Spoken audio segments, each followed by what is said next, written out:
আসসালামু আলাইকুম। আশা করি সবাই ভালো আছেন। It's me Ashraful Islam Lalon, Ashraful Islam Lalon Italy page এবং ইউটিউব চ্যানেল যে যেখান থেকে দেখছেন সবাইকে আন্তরিক ভালোবাসা ও অভিনন্দন। যারা ফেসবুকে থেকে দেখছেন ফেসবুক পেজটি লাইক ফলো শেয়ার দিয়ে এবং ইউটিউব চ্যানেলটি সাবস্ক্রাইব করে পাশে থাকুন, ধন্যবাদ। তো আজকের টপিকটি হলো যে ইতালি বিএফএস গ্লোবাল আজকে কি পরিমাণ রিটার্ন পাসপোর্ট, স্ক্যান পাসপোর্ট এবং কি নতুন অ্যাপয়েন্টমেন্ট পেয়ে বিএফএস গ্লোবাল কি পরিমাণ পাসপোর্ট সাবমিট করেছে এবং কি আরেকটি টপিক হলো যে আজকে কি পরিমাণ রিজেক্ট দিয়েছে এবং কি আরেকটি টপিক হলো যে আজকে কি পরিমাণ ভিসা ডেলিভারি দিয়েছে। আরেকটি টপিক হলো যে পোপের শেষকৃত্য শেষ করার জন্য ডক্টর মোহাম্মদ ইউনূস স্যার তো উনি কিন্তু ইতালিতে গিয়েছিল।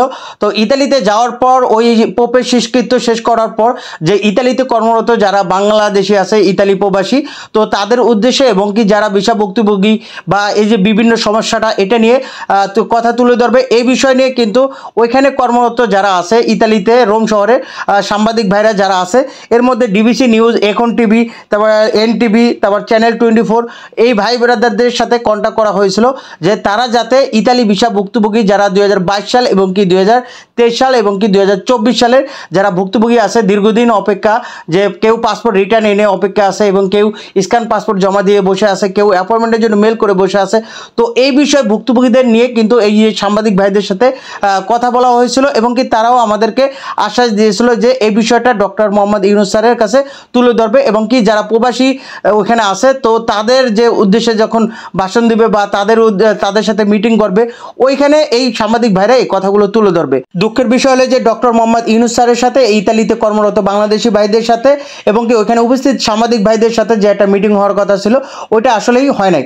একটাই মূল কারণ ছিল যে ওখানে পোপের শেষকৃত্য জানানোর জন্য ডক্টর মোহাম্মদ ইউনূস স্যার ইতালিতে গিয়েছে। তো শোকের একটা দিবস গিয়েছিল, এমতো অবস্থায় ইতালিতে কর্মরত বাংলাদেশি ভাইদের সাথে যে বৈঠক করবে বা ইতালি ভুক্তভোগীদের উদ্দেশ্যে কথা বলবে এটা আসলে তারা বলতে চায় না, এই জন্যই কিন্তু তারা বলে নাই।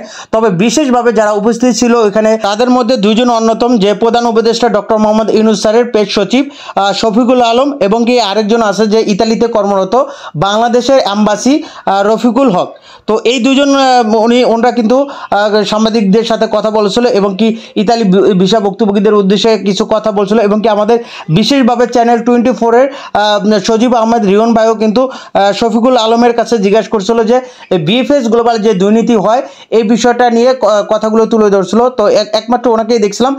তো এই বিষয়টা শফিকুল আলমের কাছে কথাটা তুলে ধরার পর উনি একটা কথাই বলছে যে ইতালি এই কাজটা যে প্রবাসী কল্যাণ মন্ত্রণালয় যেটা আছে তো আমরা সে তো সজীব আহমেদ রিয়ন ভাই উনি সাংবাদিক হিসাবে ওই কথাটা তুলে ধরছে, কিন্তু তারা তো জানে না যে এই ভুক্তভোগীরা প্রবাসী কল্যাণ মন্ত্রণালয় যে যাইতে যাইতে জুতাটা ক্ষয় করে ফেলাইছে।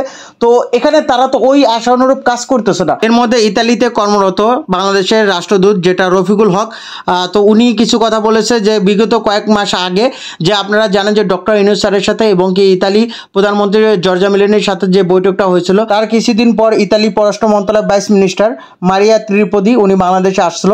তো এখন আবার নতুন করে ইতালি স্বরাষ্ট্রমন্ত্রী মাত্তেও পিয়ান্তেদোসি আগামী 5 মে 6 মে 2 দিনের সফরে ঢাকা আসছে। তো এই বিষয় নিয়ে ইতালিতে কর্মরত বাংলাদেশের রাষ্ট্রদূত রফিকুল হক এই ব্যাপারে বলছে যে আশ্বাস দিয়েছে যে উনি যেহেতু আসতেছে তাহলে আমাদের জন্য ভালো একটা কিছু নিয়ে আসবে। তো এই বিষয়টা উনি আশ্বস্ত বোধ করছে যেহেতু ডক্টর মোহাম্মদ ইউনূস স্যারের সাথে ওই বৈঠকটা হয় না। তো এই দুইজন ব্যক্তি যে পেজ সচিব শফিকুল আলম এবং কি রাষ্ট্রদূত যে রফিকুল হক এই দুইজনে কিন্তু আমাদের যতটুকু গণমাধ্যম কর্মীর সাথে কথা বলছে যে ইতালি ভিসা ভুক্তভোগীদের উদ্দেশ্যে এইটুকু, এর বেশি আর কিছু বলা হয় না। তো আজকে ভিসার আপডেট হলে যে আজকে 27 এপ্রিল 2025 রোজ রবিবার। তো আজকে মোট রিটার্ন পাসপোর্ট, স্ক্যান পাসপোর্ট এবং কি নতুন অ্যাপয়েন্টমেন্ট পেয়ে বিএফএস গ্লোবালে পাসপোর্ট সাবমিটের সংখ্যা ছিল 250টি প্রায়। এর মধ্যে Chattogram BFS global, Sylhet BFS global এবং কি Dhaka BFS global, Dhaka BFS global 150টি প্রায় এবং কি সিলেট বিএফএস গ্লোবাল 50টি প্রায় এবং কি চট্টগ্রাম বিএফএস গ্লোবাল 50টি প্রায়, মোট 250টি প্রায় সাবমিট করেছে এবং এর বেশিও হইতে পারে এবং কি মোট রিজেক্টের সংখ্যা 36টি প্রায়, মোট ভিসার সংখ্যা 71টি। এর মধ্যে ফ্যামিলি ভিসা 43টি, এগ্রিকালচার ভিসা 13টি, স্পন্সর ভিসা 60টি, ডোমেস্টিক ভিসা 3টি, ট্যুরিস্ট ভিসা 1টি, বিজনেস ভিসা 1টি, স্টুডেন্ট ভিসা 3টি। তো আজকে অনেক পাসপোর্ট সাবমিট করছে। আসলে যারা এখন পাসপোর্ট সাবমিট করে সাবমিট মানেই 100% ভিসা, যারা ওয়ার্ক ভিসা আওতায় আছে স্পন্সর, ডোমেস্টিক, এগ্রিকালচার তো এই ক্যাটাগরি যারা ওয়ার্ক ভিসা ক্যাটাগরি যারা আছে তো তারা পাসপোর্ট সাবমিট মানেই 100% ভিসা। তো যারা এই যে বিএফএস গ্লোবালের সামনে যেই মানুষগুলো দেখছেন ভিডিওর মাধ্যমে দেখতেছেন এই মানুষ মানুষগুলো অনেক ভাগ্যবান এবং কি দেখতেছেন এই মানুষগুলো কিন্তু পাসপোর্ট যে সবার হাতে কিন্তু ফাইল, এই মানুষগুলো ফাইল হাতে এবং কি তারা পাসপোর্ট সাবমিট করতে গেছে। আর পাসপোর্ট সাবমিট মানে 100% ভিসা। তো এরা কবে ভিসা পাবে এটা দেখে লাভ নেই, পাসপোর্ট সাবমিট করতে গেছে মানে তারা ভিসা পেয়ে গেছে কা, এটা ধরে নিতে হবে।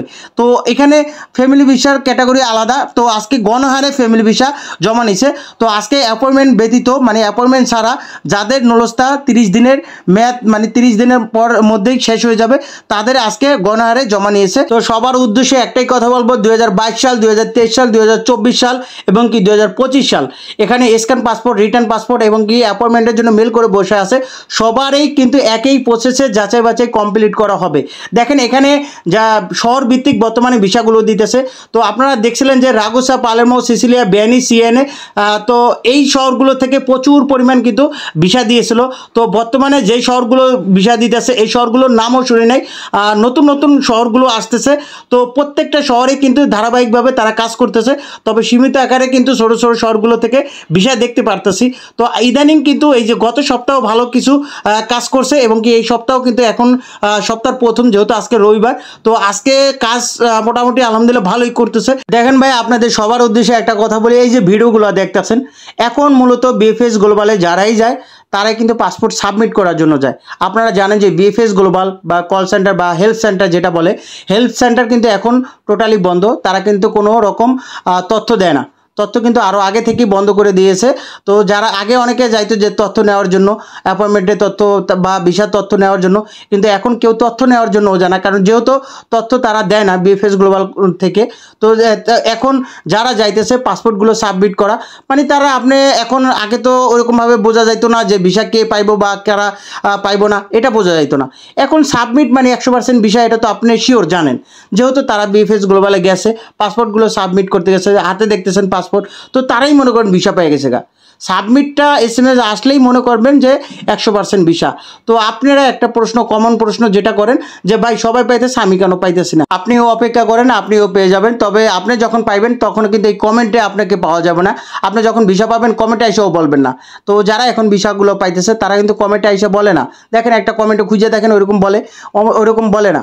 তো এই যে যারা ভিসাগুলো পাইতেছে, তো এগুলো আসলে আপনারা এখন দেখতেছেন যে ভিডিওর মধ্যে যারাই গেছে তারাই 100% ভিসা, কারণ তারা তো পাসপোর্টটা সাবমিট করতে গেছে। তো রিটার্ন পাসপোর্ট সাবমিট করলে 100% ভিসা, স্ক্যান পাসপোর্ট সাবমিট করলে 100% ভিসা এবং কি অ্যাপয়েন্টমেন্টের জন্য মেল করে বসে আছে।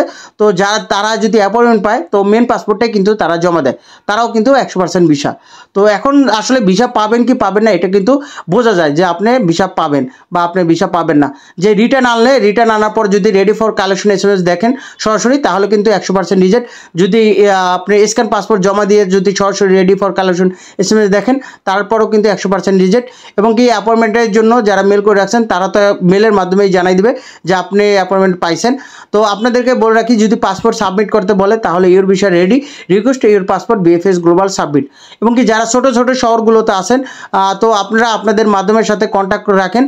যদি আপনার ডকুমেন্ট এবং কি আপনার নামে ইত্যাদিতে বাসা রাখে এবং কি আপনার আলোচ্য ঠিক রাখে এবং কি মালিকের করিকা ফ্যাক্সেল এজেন্ডা মানে মালিকের ট্যাক্স আইডি এবং কি মালিকের পুরনো লোক নিয়েছিল, হয়তো ওই লোক নিয়ে তাদেরকে কাগজপত্র করেছে, এরকম যদি কোনো ব্যাড রেকর্ড না থাকে, মালিক যদি সম্পূর্ণ সলিড থাকে, তাহলে আপনি 100% ভিসা পাবেন, এটা নিয়ে কোনো টেনশন নাই। আর কিছু লোক আছে যে অ্যাপয়েন্টমেন্টের জন্য মেল করছিলেন, তো আপনারা অবশ্যই অ্যাপয়েন্টমেন্ট পাইছিলেন, তো আপনাদেরটা ক্যান্সেল হয়ে গেছে। এখন ক্যান্সেল হয়েছে ওটা হলো আলাদা, আপনি ওইটা মাথা থেকে ঝেড়ে ফেলাই দেন, কারণ ওইটার সাথে এখন বর্তমানে নিয়মের সাথে ওটা কোনো এক না, ওটা পুরো সম্পূর্ণ আলাদা। এখন নতুন করে আপনি যদি ডকুমেন্ট ঠিক থাকে তখনই আপনি অ্যাপয়েন্টমেন্টটা পাইবেন। ইতালি থেকে যাচাই বাছাই কমপ্লিট করার পর আপনার ডকুমেন্ট যদি সব কিছু ঠিক থাকে তখনই কিন্তু ইতালি থেকে গ্রিন সিগন্যাল দিলে তখনই ইতালি অ্যাম্বাসি আবার বিএফএস গ্লোবালে আপনার পাসপোর্টটা সাবমিট করতে বলে। বিএফএস গ্লোবালে আপনার পাসপোর্টটা সাবমিট করে আসার পর বিএফএস গ্লোবাল ওই পাসপোর্টটা আবার ইতালি অ্যাম্বাসিতে স্ট্যাম্পিং করার জন্য, ভিসা স্ট্যাম্পিং করার জন্য পাঠায়। তো আজকে একটা ফ্যামিলি ভিসার যেটা নোটিশ আছে ওই নোটিশটা আপনাদেরকে বুঝাই দিই। অনেকে নোটিশটা পোস্ট করছি, তারপর অনেকে বোঝেন না। তো নোটিশটা এখানে কি বলা হয়েছে, তো নোটিশটা আমি সংক্ষেপে আপনাদের ক্লিয়ার করে দিতেছি যে আগামী মে মাসের ফ্যামিলি ভিসা বা ট্যুরিস্ট ভিসার জন্য অ্যাপয়েন্টমেন্টে বুক করতে চান যারা, যে এখনও অ্যাপয়েন্টমেন্ট নেন নাই, তো তাদের জন্য এই নোটিশটা দিয়েছে। তো আগামী মে মাসের জন্য অ্যাপয়েন্টমেন্টের স্লট এটা আগামীকাল মানে 28শে এপ্রিল সকাল 9টা 30 মিনিটে উন্মুক্ত করে দেওয়া হবে। তো যাদের অ্যাপয়েন্টমেন্টের প্রয়োজন তারা কিন্তু তাদের বিএফএস গ্লোবালের নির্দিষ্ট অ্যাপয়েন্টমেন্টের জন্য মেল আছে, ওই মেলের মাধ্যমে আপনারা অ্যাপয়েন্টমেন্টের বুক করতে পারবেন। তবে সম্পূর্ণ বিনামূল্যে, কোনো টাকা প্রয়োজন নেই। আপনার নলস্তা নাম্বার এবং কি আপনার পাসপোর্ট নাম্বার এবং কি আপনার একটা ভেরিফাই একটা মেল এবং কি আপনার মোবাইল নাম্বার দিয়ে তাদের নির্দিষ্ট মেলের মাধ্যমে আপনি কিন্তু অ্যাপয়েন্টমেন্ট নিতে পারবেন এবং কি সম্পূর্ণ অ্যাপয়েন্টমেন্টটা কিন্তু ফ্রি। তবে এখানে বিশেষভাবে বলা আছে যাদের নলস্তা মনে করেন 30 দিনের মধ্যে শেষ হয়ে যাবে মেয়াদ, তারা কিন্তু সরাসরি 11ই মে এবং কি 25শে মে তাদের কিন্তু অ্যাপয়েন্টমেন্ট বুক করা লাগবে না। সরাসরি আপনি ফাইল ডকুমেন্ট মানে যে ডকুমেন্টগুলো লাগে ফ্যামিলি ভিসা বা ট্যুরিস্ট ভিসা, ওই ডকুমেন্টগুলো নিয়ে সরাসরি কিন্তু আপনি 11ই মে এবং কি 25শে মে মাসের মানে 11ই মে এবং কি 25শে মে এই 2 দিন আপনি সরাসরি কিন্তু ফাইল জমা দিতে পারবেন। তবে সত্য প্রযোজ্য যেটা হলে যে 30 দিন, ধরেন আপনার নলস্তার মেয়াদ আছে আর 30 দিন বা 29 দিন এরকম নলস্তা যদি থাকে, ও তাদের কিন্তু অ্যাপয়েন্টমেন্ট এখন নেওয়া লাগবে না, আপনি ইচ্ছা করলে সরাসরি জমা দিতে পারবেন। তবে আপনি যদি চান যে আপনি আগামীকাল 28শে এপ্রিল সকাল 9টা 30 মিনিটে অ্যাপয়েন্টমেন্টের জন্য আপনি মেল করবেন, তো আপনি নিতে পারেন। আপনি ওই 11 তারিখে আগে যদি অ্যাপয়েন্টমেন্ট পান আপনি জমা দিতে পারবেন। আবার যদি আপনি ওই যে 25 তারিখে অনেকে নিতে চাইতেছেন, তো আপনি 25 তারিখের আগেও কিন্তু অ্যাপয়েন্টমেন্ট নিতে পারবেন যদি আপনি অ্যাপয়েন্টমেন্টের জন্য মেল করেন। আর যদি নাও করেন তারপরও আপনার 30 দিনের যদি মেয়াদ থাকে সরাসরি কিন্তু আপনি জমা দিতে পারবেন। তো এই নোটিশের মূল বিষয়টা এটাই ছিল। তো আজকে কিন্তু 27শে এপ্রিল আজকে কিন্তু গণহারে অ্যাপয়েন্টমেন্ট জমা হয়েছে, মানে কোনো অ্যাপয়েন্টমেন্ট লাগে নাই যারা ফ্যামিলি ভিসা বা ট্যুরিস্ট ভিসা আওতায় যারা ছিল। তো এই মাসের জন্য এটা আজকে কিন্তু ছিল। তো আগামী মাসের জন্য 11ই মে এবং কি আপনার 25শে মে এই 2 দিন কিন্তু ওপেন করা থাকবে, গণহারে আপনারা জমা দিতে পারবেন। যাদের 30 দিন মধ্যে ম্যাচ শেষ হয়ে যাবে তারাই কিন্তু একমাত্র জমা দিতে পারবেন। তো এতক্ষণ সাথে থেকে ভিডিওটি দেখার জন্য আপনাদেরকে অসংখ্য ধন্যবাদ। আপনারা সুস্থ থাকুন, ভালো থাকুন, আল্লাহ হাফেজ, আসসালামু আলাইকুম।